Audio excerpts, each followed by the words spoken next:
chào tất cả các anh chị học viên ha.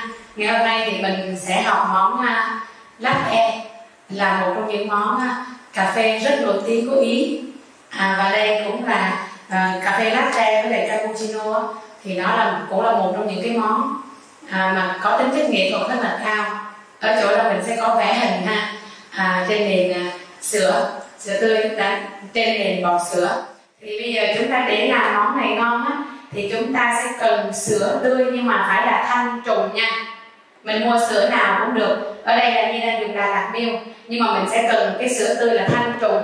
Mình có thể dùng những loại khác cũng được, mà nó thanh trùng là được nha, thì mình đánh nó sẽ lên được nhiều bọt. Và cái nguyên liệu thứ hai mà mình cần đó chính là cà phê hạt. Đây, những cái hạt cà phê nha. Mà anh chị lưu ý là ở đây hôm nay mình được học là món cà phê bằng máy, thành ra chúng ta phải dùng đúng loại hạt mà dành riêng cho máy. Bởi vì nếu anh chị mua những cái hạt mà nó không dành riêng cho máy, nó có tẩm ướp bơ rồi nhiều, thì mình dùng máy không được, máy mình sẽ hư. Cho nên là cà phê máy thì phải mua loại cà phê hạt mà dành riêng cho máy nha. Đó, ở học viện mình cũng có cung cấp luôn, nên anh chị mà muốn mua cà phê hạt dành riêng cho máy thì mình chỉ cần comment mua cà phê kèm số điện thoại thôi là sẽ được tư vấn đúng loại nha, để mình mua về mình xài. Đó, thì ngày hôm nay chúng ta có một cái máy xay cà phê, chúng ta có một cái máy pha cà phê, sữa tươi, cà phê đó. Và nếu mà cần thì chúng ta sẽ cần thêm một ít đường và sữa đặc. Đây, chúng ta nếu mà làm cà phê sữa hay gì chúng ta sẽ cần thêm sữa đặc, một ít nước đường nữa là xong nha. Vậy bây giờ chúng ta sẽ đi vào làm luôn. Ngay bây giờ ly latte cà phê, và Nhi sẽ vẽ cái hình trái tim trên nền latte luôn nha.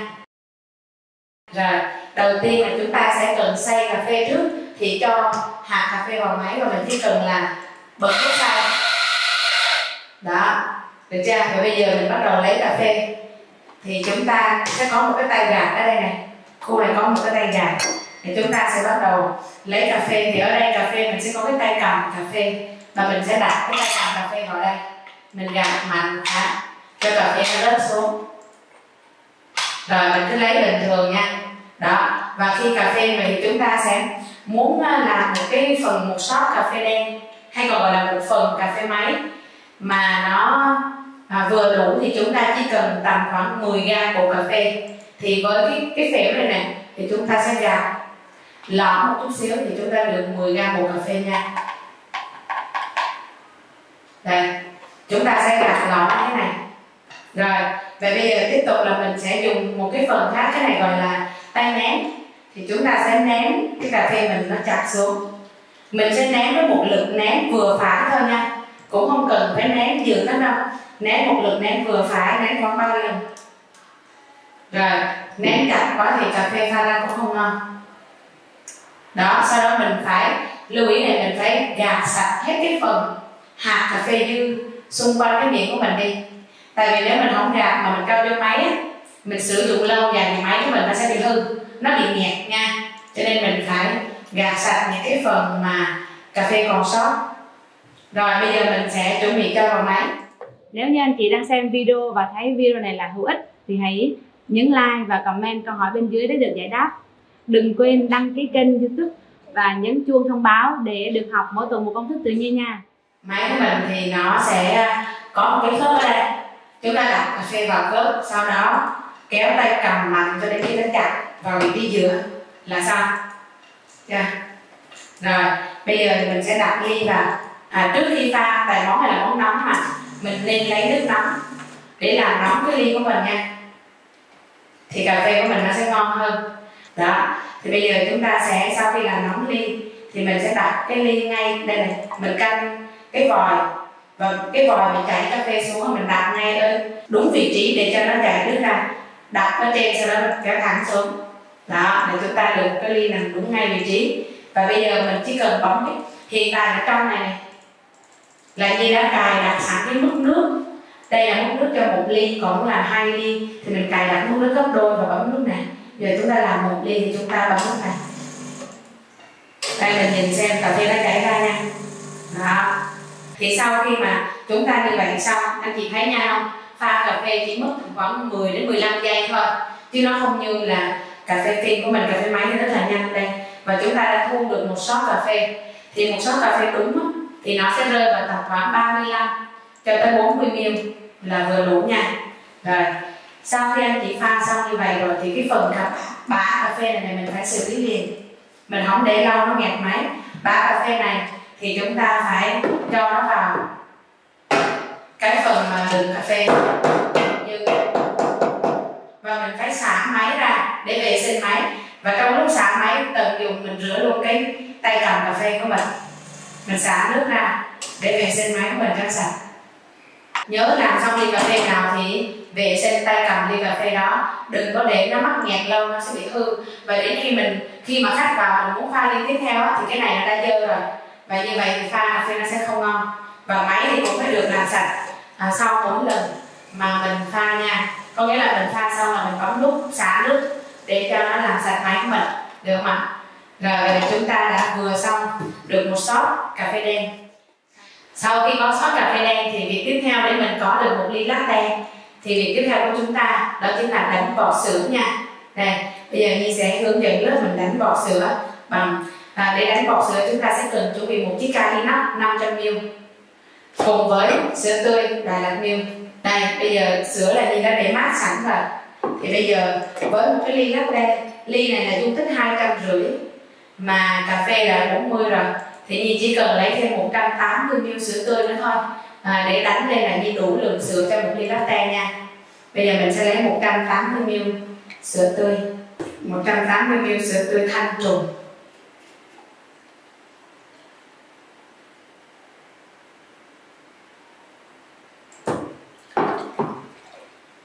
Rồi với cái vòi hơi này điều quan trọng là cái vòi hơi này thì khi mà mình đánh á, thì mình phải để cho cái vòi hơi nó nằm ở một cái góc xéo, một góc xéo lịch tầm khoảng 30 độ so với cái tâm của cái bình cái ly của mình, và mình chỉ cần để làm sao cho sữa nó nằm ngay vị trí này. Có nghĩa là sau khi để cái ca vào thì cái vòi sữa nó nằm ngay vị trí này, tức là cái bề mặt phẳng của sữa nó chạm ngay vị trí này của cái vòi. Như vậy là chúng ta để yên và bắt đầu bật máy đánh mạnh nhất trong vòng 30 giây, tắt máy là chúng ta thu được bọt sữa ha. Bây giờ Nhi sẽ cho ca sữa vào, rồi Nhi sẽ canh cái vòi sữa nó đúng ngay cái vị trí mà mình cần để. Đó, không à? Rồi bây giờ mình sẽ bắt đầu đánh bọt sữa, mở nút mạnh nhất nha. Mình sẽ mở nút vòi mạnh nhất luôn. Thời gian đầu đánh thì nó sẽ kêu sẹt sẹt rất là mạnh và bọt to, nhưng mà mình đánh thêm một lúc nữa thì cái tiếng nó bắt đầu kêu nhỏ dần, cái tiếng sẹt nó kêu nhỏ dần và những cái dòng xoáy nó bắt đầu chảy đều và nó diệt tất cả những cái bọt lớn trở thành bọt nhỏ hết, và chúng ta có cái phần bọt rất là siêu mịn đó, chị thấy trong này bây giờ bọt rất là mịn nha. Và khi mà đã ấm tay rồi thì chúng ta tắt máy là chúng ta thu được cái phần bọt sữa. Nếu mà thời gian mà muốn tính luôn cho chuẩn xác là 30 giây kể từ lúc mình mở vòi lớn hết cỡ, được không ạ? Đó là đơn giản như thôi. Còn nếu trường hợp mà mình không muốn đo thời gian thì mình chỉ việc để tay vào ca đánh sữa và mình thấy là cái tay mình nó ấm là mình tắt, bởi vì mình không được để nóng. Sữa thì chỉ nên đánh tới khoảng 60 độ thôi, trên 60 độ thì cái sữa nó nóng quá, nó sẽ làm cho cái bọt của mình nhanh tan. Sau khi đánh sữa xong thì việc của mình là vệ sinh cái vòi liền, chứ không phải là để đó nha, không phải để mỗi ngày mới làm nha. Vệ sinh liên tục, lấy khăn ướt sạch lau vòi, sau đó đẩy vòi vào trong. Bây giờ mình sẽ bắt đầu ạt nha.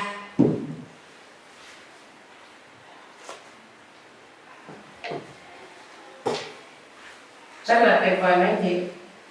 Xong mình đã có một trái tim rất là đẹp. Đây, thì thực sự là khi mình vẽ hình trái tim là giống như mình vẽ cái đường tròn rồi đó, tức là mình đổ cái phần bọt sữa ra cho thành cái đường tròn, sau đó mình kéo miết từ đầu đến cuối để mình ra hình trái tim.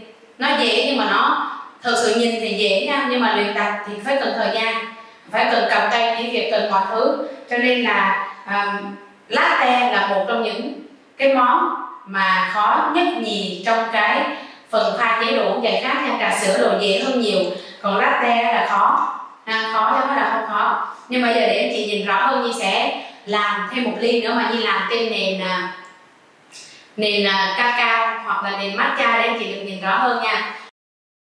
Đây mình sẽ sử dụng bột matcha. Nhi sẽ sử dụng 2 gam. Đấy, người nào muốn uống đậm hơn thì mình có thể sử dụng nhiều bột matcha hơn. Nhưng ly 250 này mình chỉ cần có 2 gam, uống cái đồ matcha nhẹ nhàng thôi nha. 2 gam bột matcha. Rồi bột matcha này trước tiên mình sẽ dùng nước sôi 20 thôi, mình dùng khoảng 20 ml nước sôi mấy anh chị nha, để hòa tan cái phần bột matcha của mình.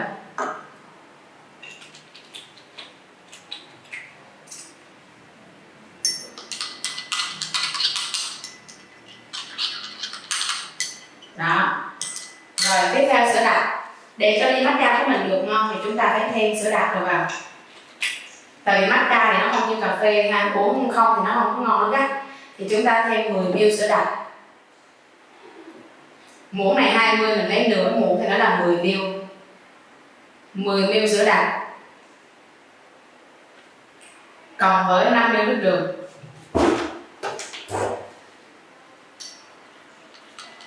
Đó, 10 ml sữa đặc, 5 ml nước đường.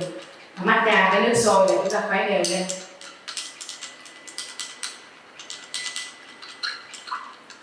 Rất là đơn giản, khách vào thì lấy nước sôi làm luôn. Thì bây giờ chúng ta đã có được cái phần matcha rồi. Matcha ngon rồi. Bây giờ việc tiếp theo của mình là mình sẽ đánh bọt sữa nha. Mình sẽ lấy là 180 ml.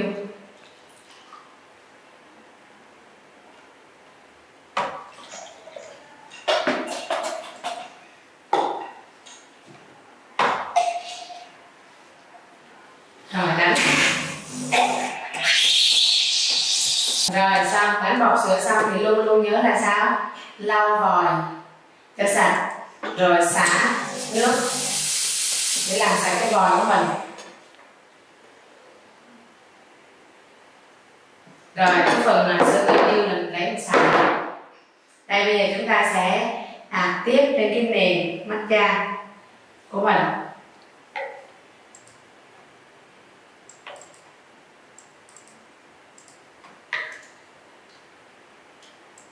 Đấy, chúng ta có một cái hoa nữa trên nền matcha của mình luôn. Hơi nhiều cho xin phép uống miếng nha.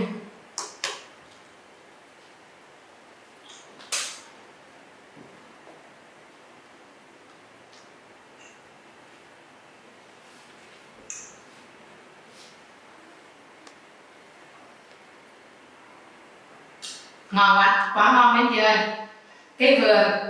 Cái sữa tươi mà Đà Lạt Milk nó rất là ngon rồi nha. Mà thêm một cái nữa là cái sữa tươi Đà Lạt Milk Thanh Trùng nó ngon, nó thơm, nó béo. Mà kết hợp với cái matcha nó thơm mùi trà xanh á. Rồi mình cho sữa đặc đường vô nó, cái độ ngọt nó vừa phải, nó ngon, rất là dễ uống mấy chị nha, ấm ấm. Đây, bây giờ chị sẽ làm một ly nữa nha, bằng bột cacao. Mà không được nữa thì để gấp xuống. Đây. Mình sẽ sử dụng 10 g bột cacao.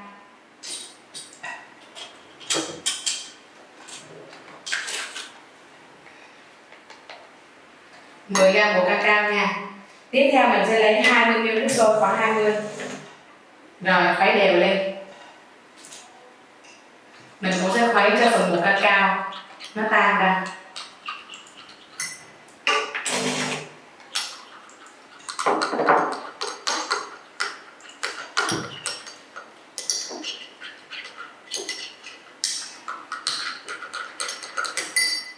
Rồi 10 ml sữa đặc mấy chị nha. 10 ml sữa đặc là khoảng nửa muỗng này là được. 5 ml nước đường.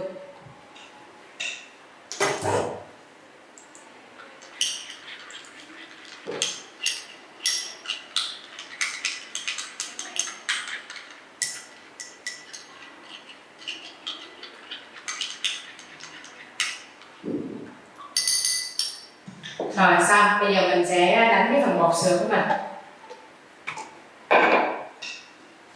Mình sẽ lấy 108 sữa tươi.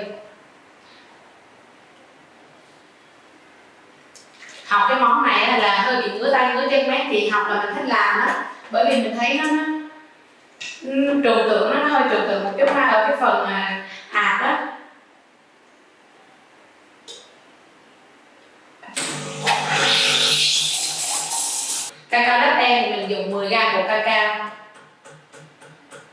10g bột cacao này kết hợp với 20 ml nước sôi, kết hợp với 20 ml nước sôi này, rồi 10 ml sữa đặc, 5 ml nước đường, thì chúng ta có được cái nền cacao, nền đen. Bây giờ đi sẽ xong rồi đi đưa qua nha.